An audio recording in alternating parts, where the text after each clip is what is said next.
Hello friends, welcome to toppers world. ഇന്നത്തെ നമ്മുടെ class 6ാം ക്ലാസ്സിലെ സോഷ്യൽ സയൻസ് ആണ്. പാർട്ട് 2 ടെക്സ്റ്റ് ബുക്കിലെ 2ാമത്തെ ചാപ്റ്റർ. നമ്മുടെ ചാപ്റ്ററിൻ്റെ പേര് എന്താണെന്നറിയോ? ആൻ ഇൻട്രൊഡക്ഷൻ ടു കോൺസ്റ്റിറ്റ്യൂഷൻ ആണ്. ഇതിൻ്റെ 2ാമത്തെ ക്ലാസ്സാണ് നമ്മുടെ ഇത്.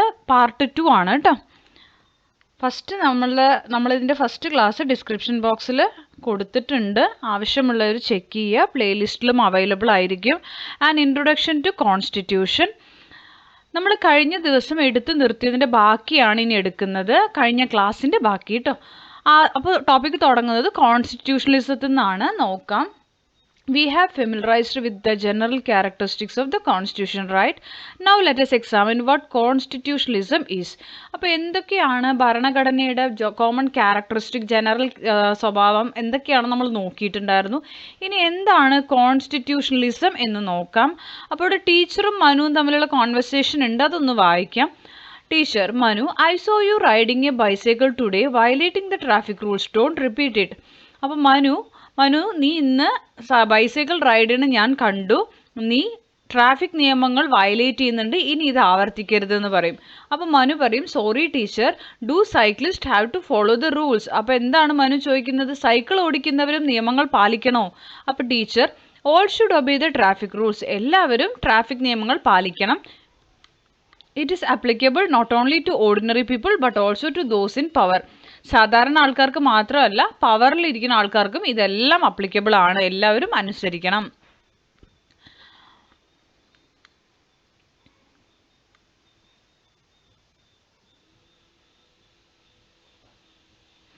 അപ്പോൾ നമുക്ക് നോക്കാം. Haven't you realised that those in power are also obliged to obey the laws? Just as laws control the individual, there are some restrictions on the authorities as well. If unlimited powers are given to administrators, it will destroy the freedom of the people and lead to dictatorship. The constitutionalism stands against this. Constitutionalism is a political order that limits the powers of the government through constitution. അപ്പോൾ അധികാരികൾക്ക് പവറിൽ limitation ഉണ്ട്. ഇപ്പോൾ നമ്മളെ ഭരിക്കുന്ന ആളുകൾ, നമ്മുടെ അധികാരികൾ, ഒരുപാട് പവേഴ്സ്, അവർക്ക് എന്തും ചെയ്യാൻ ഉള്ള അധികാരമില്ല. അവർക്കും എന്തുണ്ട്? അവരുടെ പവറിലും ലിമിറ്റേഷൻസ് ഉണ്ട്. അവർക്കും ചെയ്യാവുന്ന കാര്യങ്ങൾ, ചെയ്യാൻ പാടില്ലാത്ത കാര്യങ്ങൾ എന്നുള്ളത് ഉണ്ട്. ആ പൊളിറ്റിക്കൽ ഓർഡറിനെയാണ് നമ്മൾ കോൺസ്റ്റിറ്റ്യൂഷണലിസം എന്ന് പറയുക. ഡെഫിനിഷൻ ഇതാണ്: limits the powers of the government through constitution. Constitutionalism also includes controlling those in power, ensuring the rule of law and defining the rights of people. പവറിലിരിക്കുന്ന ആൾക്കാരെ കൺട്രോൾ ചെയ്യുന്നു, അതുപോലെ നിയമങ്ങൾ എൻഷുർ ചെയ്യുന്നു, ആളുകളുടെ റൈറ്റ്സ് ഡിഫൈൻ ചെയ്യുന്നു. ഇതെല്ലാം കോൺസ്റ്റിറ്റ്യൂഷണലിസത്തിൽ വരും. ഇത് ഇമ്പോർട്ടൻ്റ് ആണ്.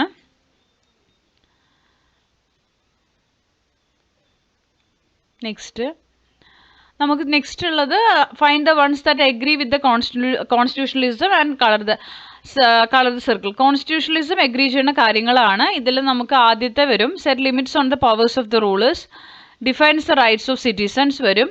Then last ensure the rule of law. നമ്മൾ പറഞ്ഞ കാര്യങ്ങൾ തന്നെയാണ്. The constitution of every country is framed as a result of several lengthy process. The history of the constitution of our country is not different from this. അപ്പോൾ ഭരണഘടന, constitution എന്ന് പറയുന്നത് എഴുതി തയ്യാറാക്കാൻ അല്ലെങ്കിൽ ഫ്രെയിം ചെയ്യപ്പെടാൻ എന്ന് പറയുന്നത് വലിയൊരു ലെങ്തി പ്രോസസ്സാണ്. നമ്മുടെ ഭരണഘടന തന്നെ ഓൾമോസ്റ്റ് 2 വർഷത്തോളം എടുത്തിട്ടാണ് അവർ കംപ്ലീറ്റ് ചെയ്തിരിക്കുന്നത്. ഓക്കെ, അപ്പോൾ അതുപോലെ ഫ്രെയിം ഓരോ രാജ്യങ്ങളിലും ഇതുപോലെ വലിയൊരു പ്രോസസ്സിലൂടെയാണ് എന്ത് ചെയ്തിരിക്കുന്നത്? ഭരണഘടന തയ്യാറാക്കിയിരിക്കുന്നത്. ഓക്കെ, ഇനി let us examine how the constitution of India was framed. Indian ഭരണഘടന, ഇന്ത്യൻ കോൺസ്റ്റിറ്റ്യൂഷൻ എങ്ങനെ നിലവിൽ വന്നു എന്ന് നമുക്ക് നോക്കാം. കോൺസ്റ്റിറ്റ്യൂഷൻ ഓഫ് ഇന്ത്യയുടെ ആദ്യത്തെ തന്നെ വരുന്നത് president's oath or affirmation by the president ആണ്. ആദ്യം തന്നെ നമ്മുടെ രാഷ്ട്രപതി, പ്രസിഡന്റിന്റെ ഒരു സത്യപ്രതിജ്ഞ തന്നിട്ടുണ്ട്. ഇന്ത്യൻ ഭരണഘടനയിൽ നിന്ന് എടുത്തതാണ് ഈ പറയുന്ന നമുക്ക് തന്നിരിക്കുന്നത് കേട്ടോ. അത് നിങ്ങൾ ജസ്റ്റ് വായിച്ചാൽ മതി. Have you gone through the President's Oath? It explains the importance of our constitution. India has the largest written constitution in the world. അപ്പോൾ ലോകത്തിൽ തന്നെ ഏറ്റവും എഴുതപ്പെട്ടിട്ടുള്ളതിൽ ഏറ്റവും ലാർജസ്റ്റ് റിട്ടേൺ കോൺസ്റ്റിറ്റ്യൂഷൻ ഇന്ത്യയുടേതാണ്. അപ്പോൾ നമുക്ക് നോക്കാം ഇന്ത്യൻ കോൺസ്റ്റിറ്റ്യൂഷൻ്റെ ഒറിജിനെ കുറിച്ചിട്ടും നോക്കാം. ബ്രിട്ടീഷ് ഭരണത്തിൻ്റെ അണ്ടറിലായിരുന്ന ഇന്ത്യ എങ്ങനെ ഒരു ഭരണഘടന സ്ഥാപിച്ചു, എങ്ങനെ സ്വാതന്ത്ര്യമായി എന്നൊക്കെ വരുന്നുണ്ട്. അപ്പോൾ നമുക്കറിയാം ഇംഗ്ലീഷ് ഈസ്റ്റ് ഇന്ത്യ കമ്പനി, ബ്രിട്ടീഷുകാർ അല്ലേ, അവർ ഇംഗ്ലീഷ് ഈസ്റ്റ് ഇന്ത്യ കമ്പനി ഇന്ത്യയിൽ സ്ഥാപിക്കുകയാണ് 1600 CE to establish trade relation with India. ഇന്ത്യയുമായിട്ടുള്ള കച്ചവട ബന്ധത്തിന് വേണ്ടിയിട്ട്. The British who came here for trade gradually became the authorities. അപ്പോൾ കച്ചവടത്തിന് വേണ്ടിയിട്ട് ഇന്ത്യയിൽ വന്ന ആളുകൾ പിന്നീട് എന്തായി, അധികാരികളായി മാറി, ഇവിടുത്തെ ഭരണം ഏറ്റെടുത്തു അല്ലേ. First war of Indian independence. അപ്പോൾ ഈ ബ്രിട്ടീഷുകാർക്കെതിരെ ഇന്ത്യയിൽ ആദ്യം നടന്ന യുദ്ധമാണ് first war of Indian independence 1857. This is the first mass movement by Indians against the British. ബ്രിട്ടീഷുകാർക്കെതിരെ ഇന്ത്യയുടെ ഫസ്റ്റ് മാസ് മൂവ്മെന്റ് ആണ്. This led to the end of the rule of the English East India Company. After that, the Queen of Britain took over the administration of India directly. അപ്പോൾ ഈ ഒരു വാറോട് കൂടി ഇന്ത്യക്ക് സ്വാതന്ത്ര്യം ഒന്നും കിട്ടിയിട്ടുണ്ടായിരുന്നില്ല. പക്ഷെ ഒരു കാര്യം അവിടെ സംഭവിച്ചു. ഇംഗ്ലീഷ് ഈസ്റ്റ് ഇന്ത്യ കമ്പനിയുടെ ഭരണം ഇന്ത്യയിൽ അവസാനിച്ചു. പകരം ക്യൂൻ ഓഫ് ബ്രിട്ടൻ, അതായത് ബ്രിട്ടനിലെ രാജ്ഞി ഡയറക്റ്റ് ആയിട്ട് ഇന്ത്യയിലെ അഡ്മിനിസ്ട്രേഷൻ ഏറ്റെടുത്തു. അതാണ് ഇവിടെ വന്നൊരു മാറ്റം.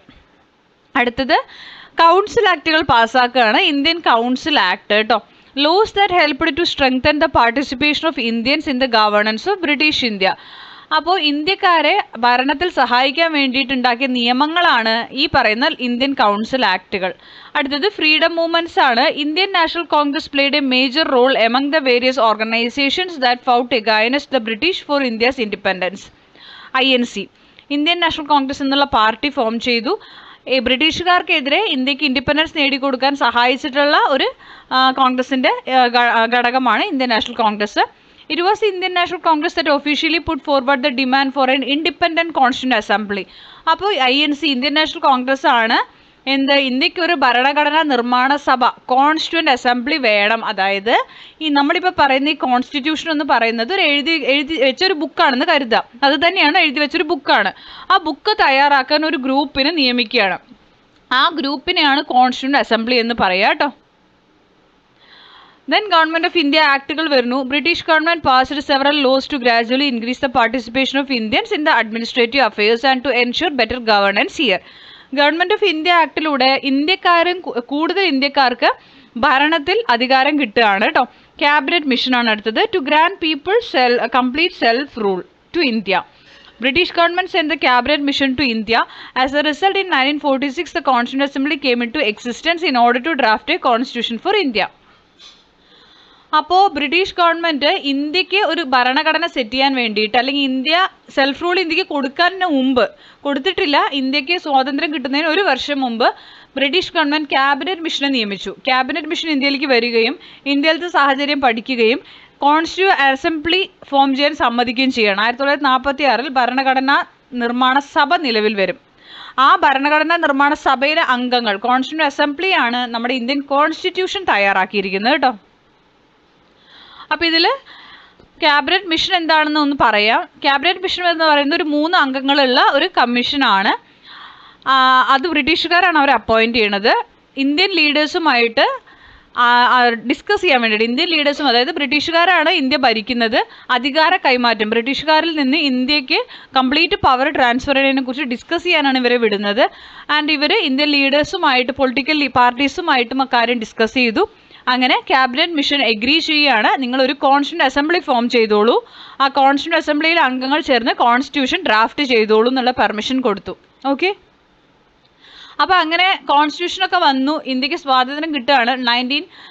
അതിനു മുമ്പ് കോൺസ്റ്റിറ്റ്യൂന്റ് അസംബ്ലി ഫോം ചെയ്തില്ലേ, അതിൻ്റെ ചെയർമാൻ ആയിരുന്നു doctor Rajendra Prasad. Okay, doctor Rajendra Prasad was the chairman of constituent assembly. Then drafting committee ഉണ്ടല്ലോ, നമ്മുടെ കോൺസ്റ്റിറ്റ്യൂഷൻ ഉണ്ടാക്കാൻ വേണ്ടി കോൺസ്റ്റിറ്റ്യൂന്റ് അസംബ്ലി ഫോം ചെയ്തു. ആ ഡ്രാഫ്റ്റിംഗ് കമ്മിറ്റിയിലെ അംഗങ്ങളാണ് നമ്മുടെ ഡോക്ടർ BR അംബേദ്കർ. അദ്ദേഹമാണ് ഇന്ത്യൻ ഭരണഘടന തയ്യാറാക്കിയത് കേട്ടോ. Constituent assembly adopted the constitution. അങ്ങനെ കോൺസ്റ്റിറ്റ്യൂന്റ് അസംബ്ലി ഭരണഘടനയെ അംഗീകരിച്ച ദിവസമാണ് 1949 November 26, 26 November 1949. So we observe November 26 as constitution day. അതുകൊണ്ടാണ് നവംബർ 26 നമ്മൾ കോൺസ്റ്റിറ്റ്യൂഷൻ ഡേ ആയിട്ട് ആചരിക്കുന്നത്, അതായത് ഭരണഘടനാ ദിനം. ദെൻ ഒഫീഷ്യലി നമ്മുടെ ഭരണഘടന നിലവിൽ വരുന്നത് 1950 ജാനുവരി 26 അന്നു മുതൽ ഇന്ത്യ അറിയപ്പെടുന്നത് സോവറിൻ ഡെമോക്രാറ്റിക് റിപ്പബ്ലിക് എന്നാണ്, പരമാധികാര ജനാധിപത്യ റിപ്പബ്ലിക് കേട്ടോ. ഇനി നിങ്ങളോടൊരു വാൾ മാഗസിൻ തയ്യാറാക്കാൻ പറഞ്ഞിട്ടുണ്ട്. അത് നിങ്ങൾക്കുള്ള ഡ്യൂട്ടിയാണ് ചെയ്യുക. ഇനി അടുത്തത് ഇന്ത്യൻ ഭരണഘടനയുടെ ആമുഖമാണ്. ഭരണഘടന എന്ന ബുക്കിൽ ആദ്യത്തെ പേജ് ഇതായിരിക്കും കേട്ടോ. Preamble of the constitution of India. Text ബുക്കിൽ ഫ്രണ്ടിലും ബാക്കിലും ഒക്കെ ഇത് ഉൾപ്പെടുത്തിയിട്ടുണ്ടായിരിക്കും, നിങ്ങൾ നോക്കുക. അപ്പോൾ ഇന്ത്യൻ കോൺസ്റ്റിറ്റ്യൂഷൻ്റെ പ്രിയാമ്പിൾ ഇതാണ്. പ്രിയാമ്പിൾ പറഞ്ഞ ആമുഖമാണ് കേട്ടോ. അപ്പോൾ തുടങ്ങുന്നത് തന്നെ കണ്ടല്ലോ. We the people of India having solemnly റിവോൾവ് to constitute India into a sovereign social secular democratic republic എന്നാണ് പറയുന്നത്. അപ്പോൾ നമ്മളോട് ആ പ്രിയാമ്പിൾ എക്സാമിൻ ചെയ്യാൻ പറയുന്നു. The main ideas, values and views of the constitution R reflected in the preamble. Our constitution is a guideline for the fulfilment of the ideas that the people of India cherished and dreamed of during the freedom struggle. The constitution envisages that the power of the nation originates from the people. The nature of the state, the objectives of the constitution and the date of adoption of the constitution are also mentioned in the preamble. അപ്പോൾ എന്തൊക്കെയാണ് ഭരണഘടന, ആ ബുക്കിൻ്റെ ഉള്ളിലേക്ക് പോകുമ്പോൾ നമുക്ക് എന്തൊക്കെ കാണാമെന്നുള്ളതിൻ്റെ ഒരു ചെറിയ ഇൻട്രൊഡക്ഷൻ അവർ തന്നു. അതുപോലെ തന്നെ എന്ന് ഭരണഘടന അഡോപ്റ്റ് ചെയ്തു എന്നുള്ളതിൻ്റെ ഡേറ്റ് അതിൽ മെൻഷൻ ചെയ്തിട്ടുണ്ട്. ഇത്രയും കാര്യങ്ങൾ ഫസ്റ്റ് ആമുഖത്തിൽ നമുക്ക് കാണാൻ പറ്റും. ഇനി let us get familiar with the fundamental objectives mentioned in the preamble of the Indian Constitution. എന്തൊക്കെയാണ് ഫണ്ടമെന്റൽ ഒബ്ജക്റ്റീവ്സ് പ്രിയാമ്പിളിൽ മെൻഷൻ ചെയ്തിരിക്കുന്നത് നോക്കാം. നമ്മൾ പറഞ്ഞില്ലേ sovereign socialist secular democratic republic ആണെന്ന് പറഞ്ഞു.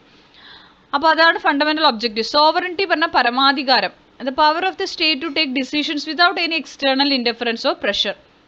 പുറത്തുള്ള ഒരു രാജ്യത്തിൻ്റെയും ഇൻ്റർഫറൻസ്, എന്താ പറയുക, കൈകടത്തൽ ഇവിടെയുള്ള അധികാരികൾക്ക് ഉണ്ടാവില്ല. ഡിസിഷൻസ് ഒക്കെ സ്വന്തമായിട്ട് നമ്മുടെ രാജ്യത്തെ അധികാരികൾ തന്നെ എടുക്കും. പുറത്തുള്ള ഒരു രാജ്യം നമ്മളെ കൺട്രോൾ ചെയ്യില്ല. അതിനെയാണ് പരമാധികാരം എന്ന് പറയാം. Socialism. Social justice is sustained by ensuring equal status and equal opportunities to all. എല്ലാവർക്കും തുല്യ സ്റ്റാറ്റസും തുല്യ അവസരങ്ങളും. സെക്യുലറിസം പറഞ്ഞാൽ മതേതരത്വമാണ്. ജാതി മതഭേദമൊന്നും ഇല്ല ഇവിടെ ഇന്ത്യയിൽ. State has no official religion. നമ്മുടെ രാജ്യത്തിന് ഒരു ഒഫീഷ്യൽ ആയിട്ടുള്ള മതമില്ല. എല്ലാ മതങ്ങളും ഒന്നാണ്. Individuals have the right to profess, practise and propagate the religion of their choice. നമ്മുടെ മതത്തിനെ നമുക്ക് പ്രചരിപ്പിക്കാനുള്ള അധികാരമൊക്കെ ഉണ്ട് കേട്ടോ. State will not discriminate against any religion. ഒരു മതത്തിനെയും ഒരു റിലീജിയനെയും നമ്മുടെ രാജ്യം എഗൈൻസ്റ്റ് ചെയ്യുന്നില്ല. അടുത്ത് ഡെമോക്രസിയാണ്. ഡെമോക്രസി എന്താണ്? Representative selected by the people govern the state. നമ്മൾ സെലക്ട് ചെയ്യുന്ന ആളുകളാണ് നമ്മളെ ഭരിക്കുന്നത് അല്ലേ. റിപ്പബ്ലിക് ആണ് അടുത്തത്. Republic is a system in which the head of the state is decided through election. നമ്മുടെ രാജ്യത്തിൻ്റെ പരമാധികാരിയെ നമ്മൾ ഇലക്ഷനിലൂടെയാണ്, തെരഞ്ഞെടുപ്പിലൂടെയാണ് സെലക്ട് ചെയ്യുന്നത്. അവർ constitution stipulates that the president of India, the head of the state, should be elected person. Elected person ആണ് നമ്മുടെ ഹെഡ് ഓഫ് ദ സ്റ്റേറ്റ് ആയിട്ടുള്ള പ്രസിഡന്റും. ഇനി നമുക്ക് ഫില്ല് ചെയ്യാനുള്ളത് ഇതാണ്, ഫീച്ചേഴ്സും ഒബ്ജക്റ്റീവ്സും. പ്രിയാമ്പിളിലുള്ള റിലേറ്റ് ചെയ്ത ക്വസ്റ്റ്യൻ ആണ് കേട്ടോ. The state has no official religion, secularism. People are sovereign, democracy. Head of the state is an elected person, republic. The power of the state to make decisions without external interference, sovereignty. Reduces inequalities and ensures social justice, socialism. അടുത്തത്, if we examine the history of the development of human society, constitution is considered to be a product of modern age. A powerful constitution is essential for the existence, smooth running and progress of modern states. The function of the constitution is to provide a basic legal framework that helps in nation building. The dreams and hopes of the nation are realized only when the constitution is followed properly. The preamble of the constitution is as important as the constitution itself. The preamble states the objectives of the constitution. The determination of the people of India is filled in the preamble. The soul of our constitution. Even after many years of its formation, our constitution has been able to survive with the same strength till date. This can be considered an important features of the constitution of India. ഇവിടെ പറയുന്നത് function of the constitution എന്താണെന്ന് ആദ്യം വേണം. Provide basic legal framework that helps in nation building. അതായത് legally വരുന്ന rules, കാര്യങ്ങൾ എല്ലാം അതിലുണ്ട്. രാജ്യത്തിൻ്റെ നേഷൻ ബിൽഡിങ്ങിന് വേണ്ട എല്ലാ കാര്യങ്ങളുമാണ് അതിൽ എഴുതി വെച്ചിരിക്കുന്നത്. പിന്നെ പ്രിയാമ്പിൾ എന്ന് പറയുന്നത് വളരെ ഇമ്പോർട്ടൻ്റ് ആണ്. പ്രിയാമ്പിൾ എന്ത് പറയുന്നു എന്നുള്ളത് വേണം. ഒബ്ജക്റ്റീവ്സ് ഓഫ് ദ കോൺസ്റ്റിറ്റ്യൂഷൻ അതാണ് അതിലുള്ളത്. പിന്നെ വരുന്നത്, അപ്പോൾ ഇത്രയേ ഉള്ളൂ നമ്മുടെ ഈ ചാപ്റ്റർ കംപ്ലീറ്റ് ആണ് ഇവിടെ. പിന്നെ ലാസ്റ്റ് പറയുന്നത് ഈവൻ ആഫ്റ്റർ മെനി ഇയേഴ്സ് നമ്മുടെ ഭരണഘടന നിലവിൽ വന്നിട്ട് ഇത്രയും വർഷങ്ങളായിട്ടും ഇപ്പോഴും അതേപോലെ തന്നെയാണ് സർവൈവ് ചെയ്യുന്നത്. അതിലുള്ള കാര്യങ്ങൾ തന്നെയാണ് നമ്മൾ ഫോളോ ചെയ്യുന്നത് ഇന്ത്യ. അതിൽ എഴുതി വെക്കപ്പെട്ടിട്ടുള്ള ഡൂസ് ആൻഡ് ഡോൺസ് ഉണ്ട്, ചെയ്യാൻ പാടുന്ന കാര്യങ്ങളും ചെയ്യാൻ പാടാത്തതും. അത് അങ്ങനെ തന്നെയാണ് ഫോളോ ചെയ്ത് പോണത് കേട്ടോ. And this can be consider an important feature of constitution of India. അപ്പോൾ ഇത് ഇന്ത്യൻ ഭരണഘടനയുടെ ഒരു ഇമ്പോർട്ടൻറ്റ് ഫീച്ചറാണ്. അപ്പോൾ ഇത്രയുമാണ് നമ്മുടെ ഈ ചാപ്റ്ററിൽ ഉള്ളത്. എല്ലാം നമ്മൾ കംപ്ലീറ്റ് ചെയ്തിട്ടുണ്ട്. എന്തെങ്കിലും ഡൗട്ടുകൾ ഉണ്ടെങ്കിൽ മെൻഷൻ ചെയ്ത് ചോദിച്ചോളൂ. ക്ലാസ്സുകൾ ഇഷ്ടപ്പെടുന്നുണ്ടെങ്കിൽ ലൈക്ക് ചെയ്യണം, ഷെയർ ചെയ്യണം, സബ്സ്ക്രൈബ് ചെയ്യണം. ക്രിസ്മസ് എക്സാമാണ് വരുന്നത്. സെക്കൻഡ് ടേം മോഡൽ എക്സാമുകൾ നമ്മൾ ചെയ്യുന്നുണ്ട്. നിങ്ങൾക്ക് ഏതെങ്കിലും മോഡൽ എക്സാമുകൾ വേണം, അല്ലെങ്കിൽ ഏതെങ്കിലും സബ്ജക്റ്റിൻ്റെ ഇമ്പോർട്ടൻ്റ് ആയിട്ട് വേണമെന്നുണ്ടെങ്കിലും നിങ്ങൾ കമൻറ്റിലൂടെ അറിയിക്കുക കേട്ടോ. Thank you for watching.